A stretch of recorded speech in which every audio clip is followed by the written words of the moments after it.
오늘은 지금은 그 때에는 이라는 제목으로 말씀을 나누고자 합니다. 말씀을 보실까요?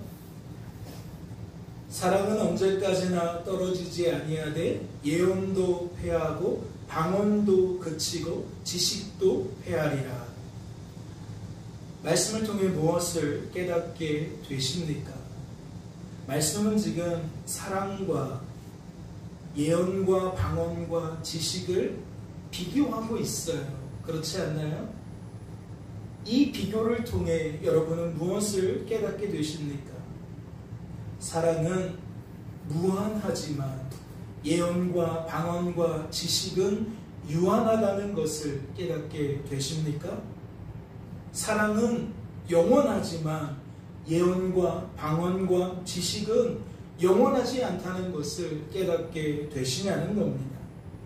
다시 말해 사랑은 그 유익함이, 그 가치가 영원토록 동일하지만 예언과 방언과 지식은 그 유익함이, 그 가치가 그렇지 않다는 것을 깨닫게 되시냐는 거죠. 그렇다면 이것은 어떠한 의미를 담고 있는 겁니까? 첫째, 사랑을 사모하라는 겁니다. 유한한 예언과 방언과 지식을 사모하는 것보다 무한한 사랑을 사모하는 것이 마땅하다는 거죠. 그것이 지혜라는 겁니다. 그것이 지혜로운 모습이라는 거죠. 둘째는 사랑을 주목하라는 겁니다. 영원하지 않은 예언과 방언과 지식을 주목하는 것보다 영원한 사랑을 주목하는 것이 마땅하다는 거죠.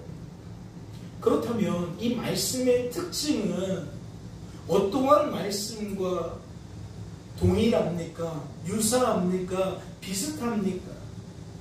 다시 말해 이 말씀은 무엇과 그 맥락이 일치하냐는 거예요. 첫째, 고린도전서 13장 1절 말씀과 그 맥락이 너무나도 유사합니다. 비슷합니다. 동일합니다. 말씀을 보실까요? 내가 사람의 방언과 천사의 말을 할지라도 사랑이 없으면 소리나는 구리와 울리는 꽹과리가 되고.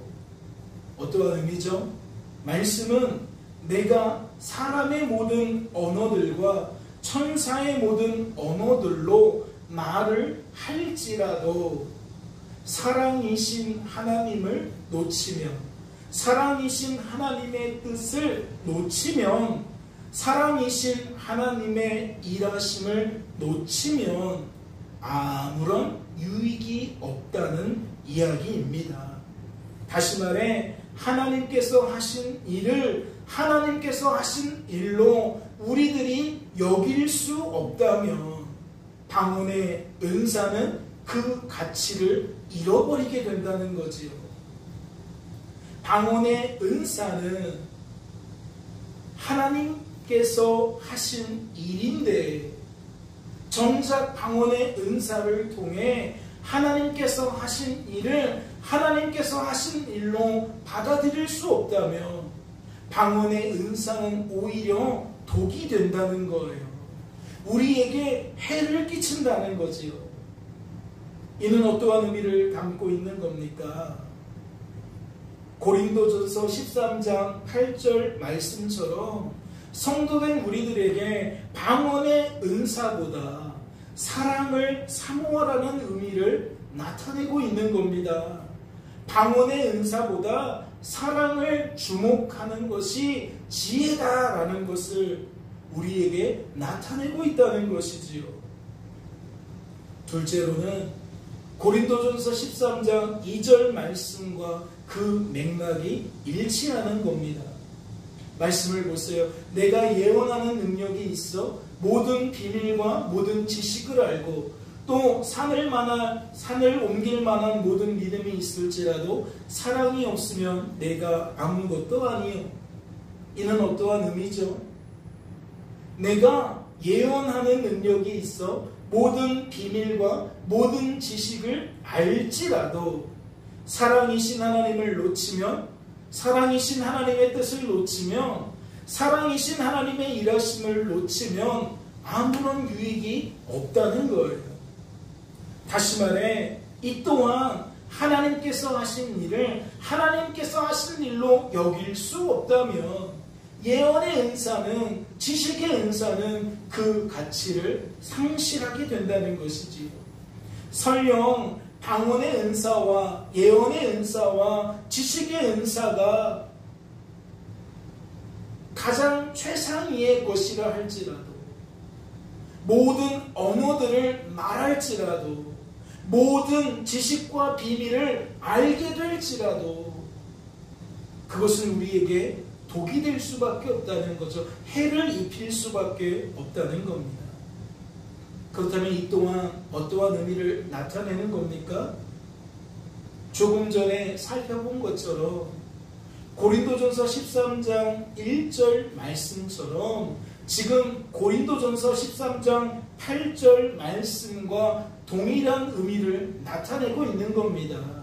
다시 말해, 예언의 은사보다 무엇을 사모하라는 거예요? 사랑을 사모하라는 거예요. 지식의 은사보다 무엇을 주목하라는 겁니까? 사랑을 주목하라는 거예요. 그렇다면 묻지 않을 수가 없어요. 지금 우리들은 무엇을 확인한 겁니까? 8절 말씀의 구조가 1절과 2절 말씀과 유사하다는 거예요. 거의 비슷하다는 거예요. 일치한다는 거죠. 성도된 우리들은 그렇다면 8절 말씀에 소개된 사랑을 어떻게 해석해야 됩니까? 이 두 말씀이 너무나도 닮아 있는데 과연 8절 말씀에 소개된 사랑을 우리는 어떻게 해석해야 되냐는 거죠.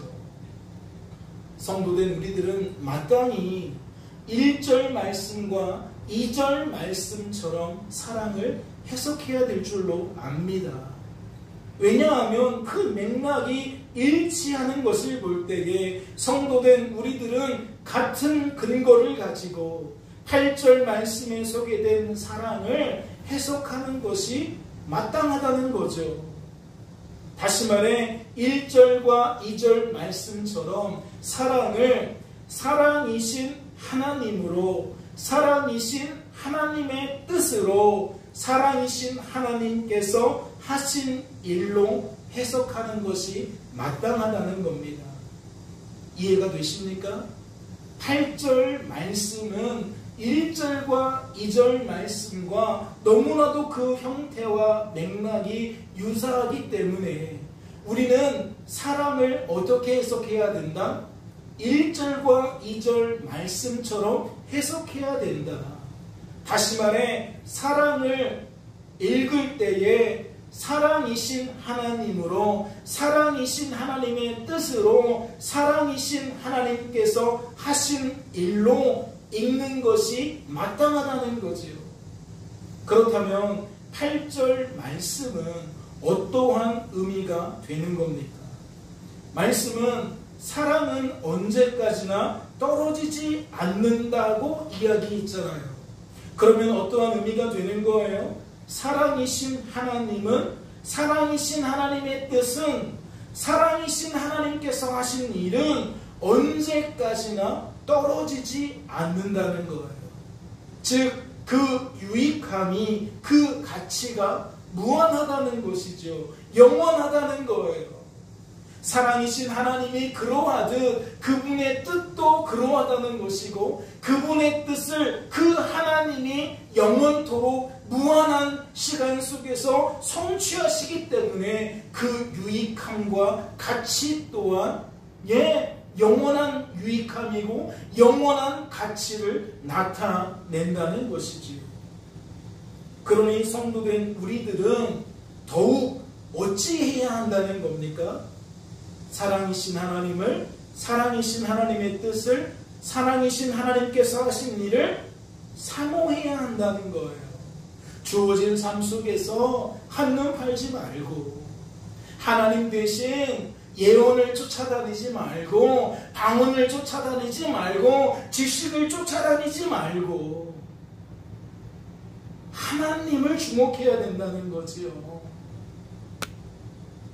주어진 삶 속에서 하나님이 아닌 것들을 사모하고 하나님이 아닌 것들을 주목하는 게 아니라 하나님을 사모하고 하나님을 주목해야 된다는 거예요. 깨닫는 은혜가 있으시기를 주님의 이름으로 소망합니다. 이어지는 말씀을 볼까요? 우리는 부분적으로 알고 부분적으로 예언하니 말씀을 통해 무엇을 깨닫게 되십니까?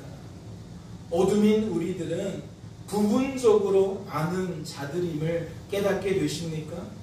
악하고 약하고 무능한 우리들은 부분적으로 알기에 부분적으로 예언하는 자들임을 깨닫게 되시냐는 거예요. 이는 어떠한 의미를 담고 있는 겁니까? 어둠인 우리들은 하나님께서 알려주신 만큼만 알 수 있는 자들이라는 거예요. 악하고 약하고 무능한 우리들은 하나님께서 알려주지 않으시면 알 수가 없는 자들이라는 거지요. 다시 말해 어둠인 우리들은 스스로 예언하는 자들이 아니라는 거예요. 스스로 예언할 수가 없다는 거지요. 왜요? 스스로 알 수 없으니까 스스로 예언할 수는 없다는 거예요. 예언만 그러하다는 거예요? 아니에요. 예언이 그러하듯 방언도 그러하다는 것이고 지식도 그러하다는 거예요. 그러니까 곱씹어 보면 어떠한 말을 하고 있는 겁니까? 예언을 통해 하나님을 주목하는 것이 마땅하다는 거예요. 방언과 지식을 통해 살아계신 하나님과 하나님의 뜻과 하나님의 일하심을 사모하는 것이 마땅하다는 거죠. 이어지는 말씀도 볼까요? 온전한 것이 올 때에는 부분적으로 하던 것이 패하리라. 말씀을 통해 무엇을 깨닫게 되십니까? 예언과 방언과 지식은 결국 그쳐진다는 것을 깨닫게 되십니까? 예언과 방언과 지식은 결국 폐하여진다는 것을 깨닫게 되시냐는 거예요. 그 이유가 뭘까요? 우리의 삶 속에서 예언이 멈춰지는 까닭, 우리의 삶 속에서 방언이 그쳐지는 까닭, 우리의 삶 속에서 지식이 더 이상 나타나지 않는 까닭 무엇이겠냐는 거예요. 이는 우리에게 예언과 방언과 지식이 더 이상 쓸모없기 때문입니다.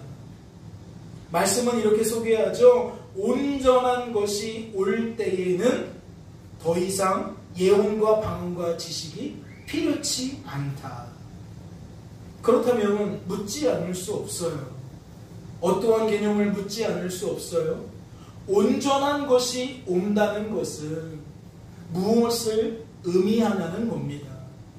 온전한 것이 온다는 것은 무엇을 나타내냐는 거지요.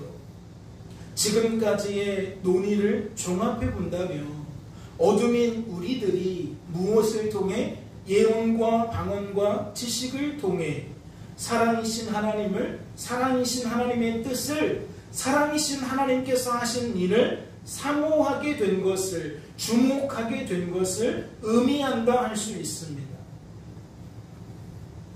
예언과 방언과 지식은 악하고 약하고 무능한 우리들이 사랑이신 하나님을, 사랑이신 하나님의 뜻을, 사랑이신 하나님께서 하신 일을 사모하게 만들기 위해, 주목하게 만들기 위해 하나님께서 우리에게 허락하시는 것이잖아요.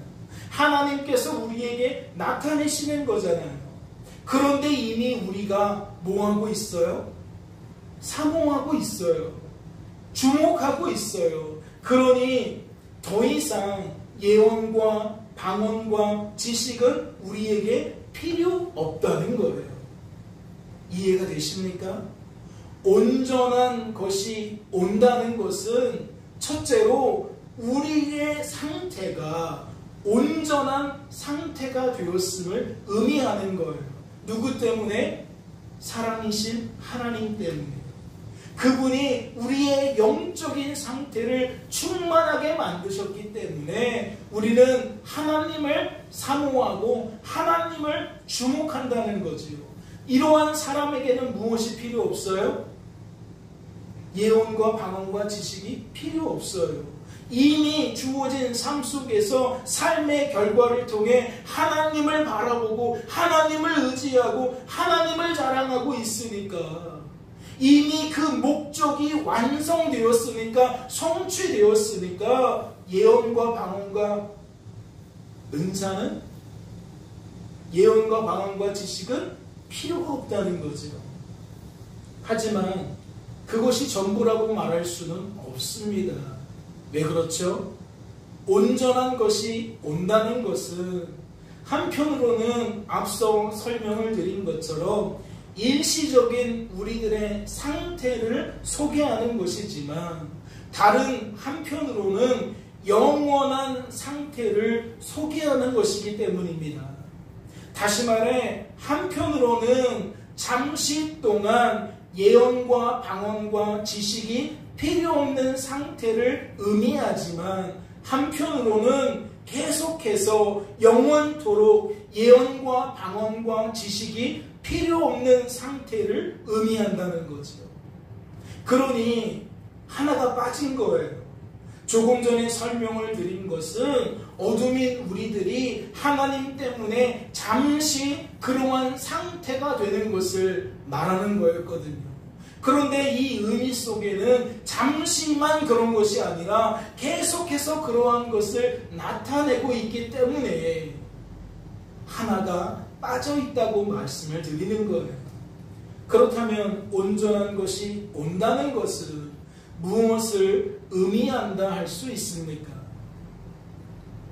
우리 구주 예수 그리스도께서 죄악 많은 이 땅에 재림하시는 것을 의미한다 할 수 있어요. 왜냐하면 예수님의 재림을 통해 성도된 우리들은 더 이상 예언과 방언과 지식이 필요 없게 될 것이기 때문입니다. 말씀을 볼까요? 재림하신 예수님 때문에 우리는 어떠한 변화를 겪게 됩니까? 말씀은 지금 우리들이 겪게 된 변화를 이렇게 소개하고 있는 거예요. 욕된 것으로 심고 영광스러운 것으로 다시 살아나며, 약한 것으로 심고 강한 것으로 다시 살아나며, 육의 몸으로 심고 신령한 몸으로 다시 살아나나니 육의 몸이 있은즉 또 영의 몸도 있으리라. 말씀을 통해 무엇을 깨닫게 되십니까?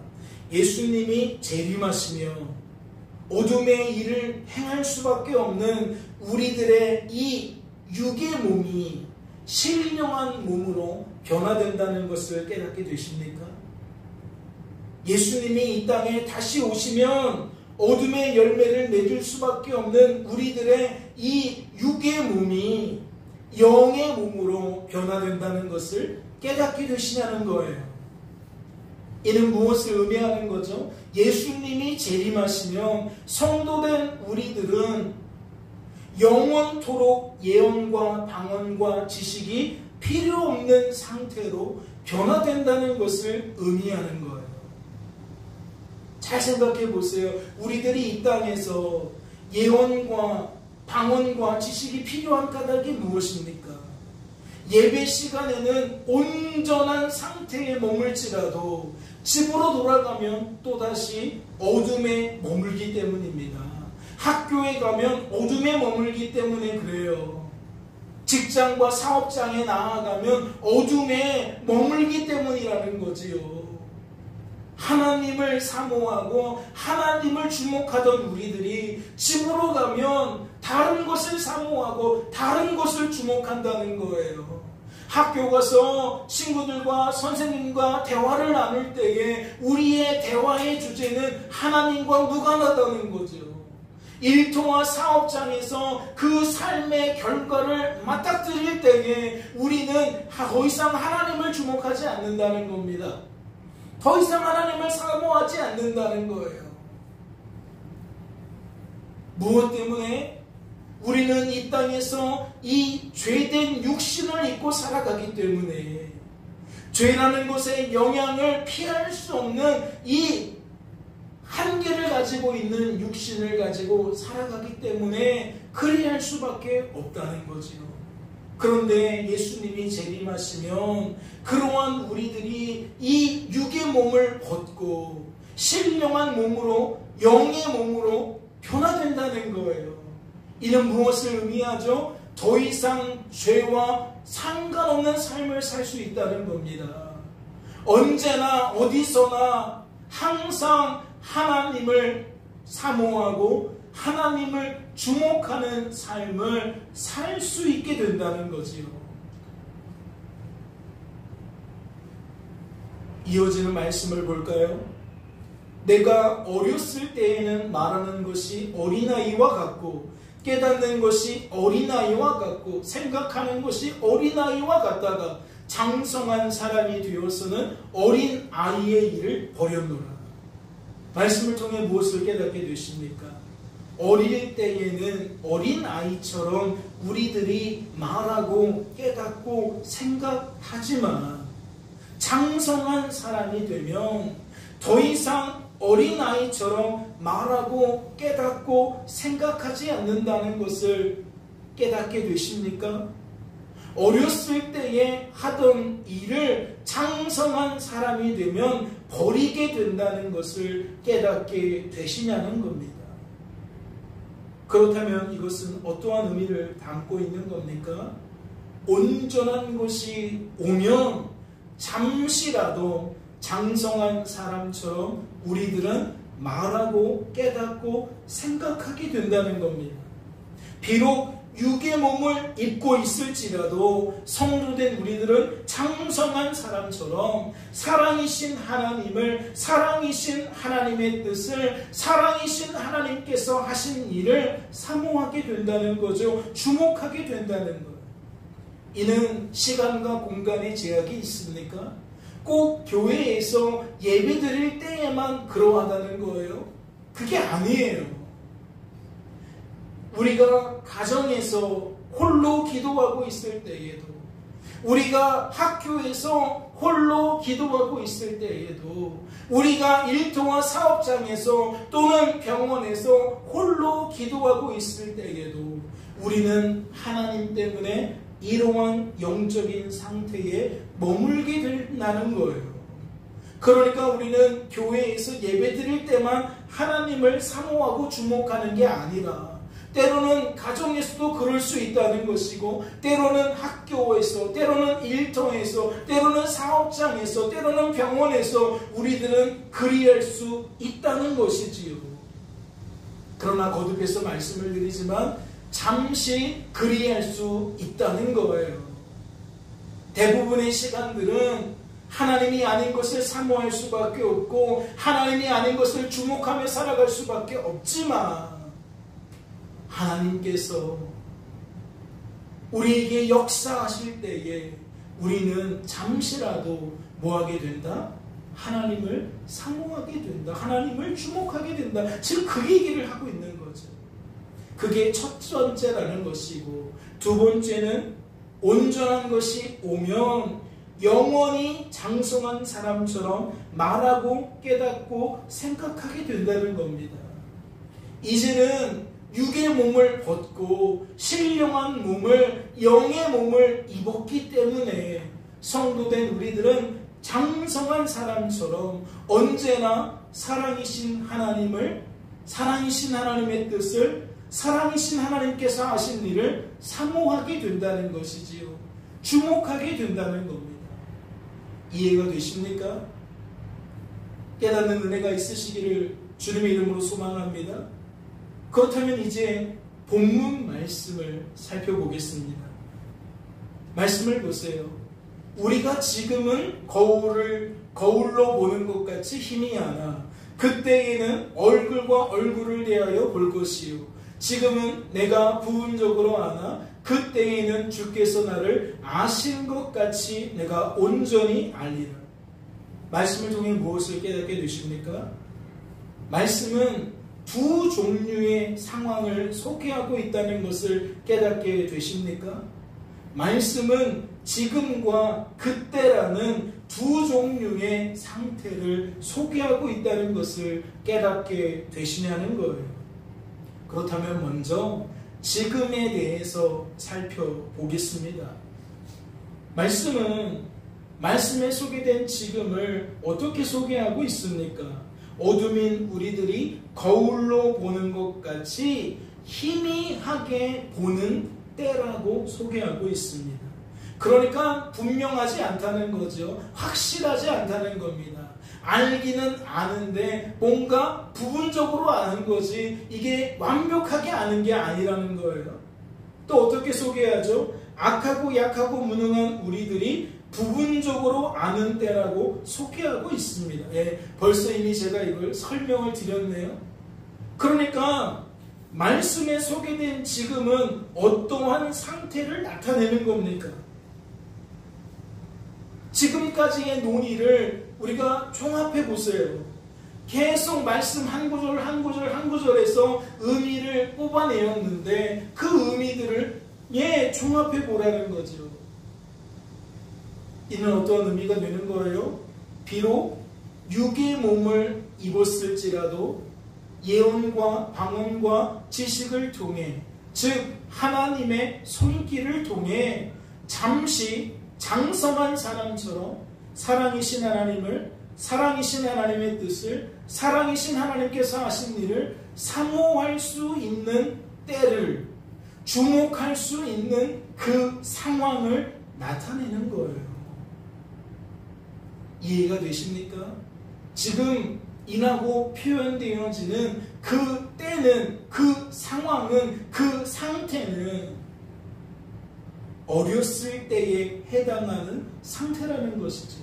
어린아이처럼 말하고 생각하고 깨달을 수밖에 없는 그 상태라는 겁니다. 그런데 그 상태 속에서도 우리들은 어떠한 삶을 살 수 있어요? 하나님이 아닌 것을 주구장창 사모하고 바라보는 게 아니에요. 왜 그렇죠? 우리는 그럴 수밖에 없지만 우리 안에 계시는 하나님은 그러한 우리들을 내버려 두시는 것이 아니라 하나님의 뜻을 따라 일하신다는 거지요. 하나님의 손길을 통해, 즉 예언과 방언과 은사, 지식과 같은 은사와 직분과 사역을 통해 우리를 성도답게 만드신다는 거예요. 즉 사랑이신 하나님을, 사랑이신 하나님의 뜻을, 사랑이신 하나님께서 하신 일을 사모하고 주목하게 만든다는 거지요. 말씀에 소개된 지금은 바로 그러한 때를, 그러한 상황을, 그러한 상태를 나타내고 있다는 겁니다. 그렇다면 이제는 그 때를 살펴볼까요? 말씀은 말씀에 소개된 그 때를 어떻게 소개하고 있습니까? 어둠인 우리들이 얼굴과 얼굴을 대하여 보는 때라고 소개하고 있습니다. 조금 전에는 희미하게 보는 거라고 소개했거든요. 마치 뿌연 거울에 우리의 얼굴이 희미하게 비춰지는 것처럼 뭔가 알기는 알지만 부분적으로 안다는 거예요. 그런데 그 때가 되면 어떠하다? 마치 얼굴과 얼굴을 대하여 보는 것처럼 보는 상황이라는 거예요. 또한 어떻게 소개하죠? 악하고 약하고 무능한 우리들이 주께서 나를 아시는 것 같이 온전히 아는 때라고 소개하고 있어요. 이는 무엇을 의미합니까? 지금 우리의 모습을 보세요. 우리가 하나님에 대하여 얼마나 알겠습니까? 우리가 이 땅에서 30년을 살든 60년을 살든 심지어 90년을 살든 우리가 이 땅에 살아가면서 하나님에 대하여 과연 얼마나 알까요? 오늘 말씀에 소개된 것처럼 희미하게 아는 것이 아닐까요? 정말 부분적인 것을, 극히 작은 것을 아는 것이 아닐까요? 그런데 반대로 어떠한 설명을 합니까? 우리는 그럴지라도 하나님은 우리에 대해서 어떻게 아실까요? 부분적으로 아실까요? 희미하게 아실까요? 우리가 얼마나 악하고 약하고 무능한지 하나님이 모르실까요? 우리가 어떠한 모습으로 지난 한 주간의 삶을 살았는지 하나님이 모르실까요? 우리가 그러한 삶을 살아갈 때에 어떠한 생각과 감정과 의지를 통해 그러한 삶을 살게 되었는지 하나님이 모르실까요? 아니요. 하나님은 우리 안에 거하시며 우리의 모든 것을 속속들이 아시는 분이에요. 그러니까 지금 말씀은 그것을 빗대는 거예요. 우리는 하나님에 대하여 희미하게 알지만 주님은 우리를 완벽하게 아신다. 그때가 되면 우리들도 주님에 대하여 완벽하게 알게 될 것이다. 그렇다면 말씀에 소개된 지금은 어떠한 상태를 나타내는 겁니까? 이 또한 지금까지의 논의를 종합해 본다면 신령한 몸을 입었기 때문에 영의 몸을 입었기 때문에 성도된 우리들이 장성한 사람처럼 잠시 하나님을 사모하고 주목하는 것이 아니라 계속해서 하나님을 사모하고 주목하는 그 상황을, 그 상태를 나타내는 겁니다. 그러면 이 상태는 언제 이루어진다는 거죠? 예수님이 이 땅에 재림하셨을 때에 우리가 영원한 하나님의 나라에서 그와 같은 삶을 영원토록 살게 된다라는 것을 이야기하고 있다는 거지요. 그렇다면 지금 이 말씀은 우리들에게 어떠한 메시지를 전달하고 있는 겁니까? 이 땅은 골치 아파, 이 땅은 너무나도 복잡하고 너무나도 예상치 못한 변수가 많아. 그러니까 참아, 견뎌. 왜? 너에게는 하나님 나라가 기다리고 있잖아. 예수님이 다시 오면 너는 더 이상 이러한 삶을 살 필요가 없어. 그러니 지금은 좀 참아. 주님은 곧 오실 테니까 좀 견뎌. 지금 그러한 이야기를 하고 있는 걸까요? 말씀의 내용을 우리가 깊이 들여다보지 않았다면 우리는 그렇게 받아들였을 거예요. 그러나 우리가 말씀을 한 절 한 절씩 그 깊은 논의를 통해 우리가 무엇을 확인하게 됩니까? 우리의 소망은 하나님 나라, 즉 장차 올 하나님의 나라에만 있는 것이 아니라는 거예요. 왜 그렇죠? 하나님은 이미 우리 안에 들어오셨기 때문입니다. 하나님은 이미 우리 안에 들어오셔서 우리를 주관하시고 우리를 구원하시기 때문이라는 거예요. 그러니 이 땅은 우리가 마냥 견디고 마냥 참는 시간이 아니라는 거예요. 무조건 견디고 무조건 참으면서 하나님의 나라를 끊임없이 대망하고 갈망하는 그러한 시간들이 아니라는 거죠. 말씀은 지금 동일한 논조로 이야기를 하는 겁니다. 우리들은 언제나 하나님을 사모해야 된다. 언제나 하나님을 주목해야 된다. 이 땅에서 우리는 스스로 장성한 사람처럼 말하고 깨닫고 생각할 수 없으니까 오히려 이 땅에서 우리는 더욱더 하나님을 사모해야 된다. 주목해야 된다. 육의 몸을 입고 있으니까 더욱더 그리해야 된다. 영의 몸을 입게 되면, 신령한 몸을 입게 되면 그럴 필요가 없다. 왜? 자연스럽게 우리들은 하나님을 사모하고 주목할 것이기 때문에. 그렇다면 이 말씀의 메시지는 어디에 맞춰져 있는 거예요? 지금에 맞춰져 있는 거예요. 그러니 지금 우리들은 더욱 하나님을 사모해야 된다. 즉 사랑이신 하나님을, 사랑이신 하나님의 뜻을, 사랑이신 하나님께서 하신 일을 더욱 사모해야 된다. 더욱 주목해야 된다. 여러분, 그게 성도다운 삶인 거예요. 여러분, 그것이 교회다운 모습인 겁니다. 죄악 많은 이 땅에서 우리의 정체성은 그냥 견디고 참는 거에 지나는 게 아니에요. 더 절대적으로, 더 절박하게 하나님을 바라보고 의지하고 자랑하며 살아가는 거예요. 왜? 하나님이 없으면 답이 없으니까. 하나님이 없으면 결코 우리들은 그러한 삶을 살아갈 수 없으니까 그리할 수밖에 없다는 거죠. 이것을 나타내기 위해 고린도전서 13장은 이렇게 끝을 맺고 있습니다. 말씀을 보실까요?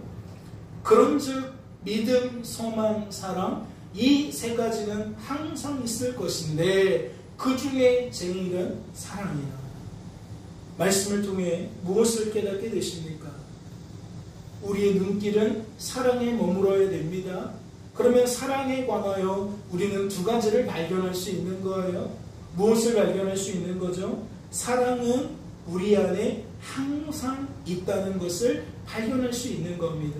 그리고 또 무엇을 발견할 수 있어요? 사랑은 우리 안에 있는 것 중에 제일이라는 거예요.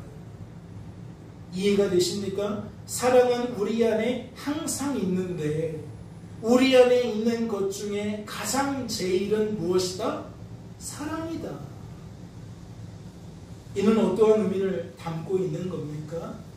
구원받은 성도는 사랑이신 하나님 때문에 죄가 가득한 이 땅에서 죄된 육신을 입고 살아갈 때에도, 하나님 나라에서 신령한 몸을 입고 살아갈 때에도 하나님을 사모하게 되고 하나님을 주목하게 된다는 거죠. 그러니까 그걸 강조하고 싶으니까 항상 있다는 말을 하는 거예요. 그걸 까먹지 말라는 거지요. 우리 안에 계시는 그 하나님은 언제나 계시니까, 항상 계시니까 그걸 놓치지 말라는 거예요. 그리고 우리 안에 있는 어떠한 것보다 그 사랑이, 즉 사랑이신 하나님이, 사랑이신 하나님의 뜻이, 사랑이신 하나님께서 하시는 일이 제일이니까 다른 걸 붙들지 말라는 거죠.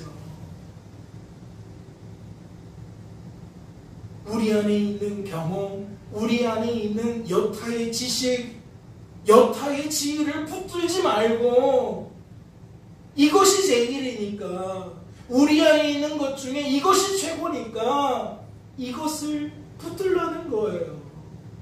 그러면 짝이 딱 맞아떨어지죠. 결국 고린도전서 13장은 성도된 우리들에게 무슨 말 하고 싶은 겁니까? 하나님을 더욱 사모하라는 거예요. 하나님을 더욱 주목하라는 거예요. 예언과 방언과 지식과 같은 하나님이 우리에게 주시는 것을 하나님처럼 붙들지 말고, 그렇다면 하나님이 우리에게 주신 것이 그것밖에 없나요? 우리 안에 있는 것이 그것밖에 없습니까? 하나님이 건강도 주시고 물질도 주시고 다양한 지식과 지혜도 하나님이 다 주시는 거 아니에요? 나의 신분, 나의 존재됨이 다 하나님의 은혜 아닙니까? 그러니까 우리 안에 있는 것은 너무나도 많아요. 그러나 말씀은 무엇을 강조한다고요? 아무리 많아도, 아무리 다양해도 그 중에 제일은 사랑이라는 거예요. 사랑을 주목하라는 거예요. 사랑을 사모하라는 거지. 깨닫는 은혜가 있으시기를 주님의 이름으로 소망합니다. 잠시 기도합니다. 하나님 아버지, 우리들은 눈이 있어도 보지 못합니다. 귀가 있어도 듣지 못합니다. 그래서 하나님의 지혜가 이 땅에 공존하지만 하나님의 지혜를 지혜로 여기지 않고 여전히 이 세상에 속한 지혜를 지혜로 붙들고 삽니다. 즉 사람 논리, 환경 논리가 우리의 많은 것들에 영향을 끼치고 우리를 그 안에 속박시킵니다. 결박시킵니다. 그래서 우리들은 여전히 말씀을 보아도, 삶을 보아도, 삶의 결과를 보아도 하나님을 발견하지 못합니다. 하나님을 발견할 수 없으니까 하나님을 말할 수가 없습니다. 깨닫는 것이, 생각하는 것이 복음이 아니기 때문에, 신령한 것이 아니기 때문에 우리는 아무런 유익을 얻지 못합니다. 그러나 주님, 우리가 왜 이렇게 마음이 평안합니까? 왜 이렇게 그럼에도 불구하고 우리의 마음에 기쁨이 가득합니까? 이는 우리 때문에 그러한 삶이 펼쳐지는 것이 아니라 우리 안에 계시는 하나님이 우리 안에서 끊임없이 그 일을 행하시기 때문입니다. 항상 계시는 그분이, 제일인 그분이 스스로 제일됨을 증명하시기 때문에 우리들은 그 하나님 때문에 하나님을 사모하고 하나님을 주목하는 삶을 살게 됩니다. 그러니 우리는 안심입니다. 그러니 우리는 그럼에도 불구하고 평안을 누립니다. 기쁨을 누립니다. 하나님 새롭게 주어진 한 주간의 삶 속에서도 우리의 시선이 어디에 머물러야 합니까? 우리의 마음이 무엇을 향해야 됩니까? 하나님께서 꽉 붙들어 주셔서 온전히 하나님을 향할 수 있도록 역사하여 주시옵소서.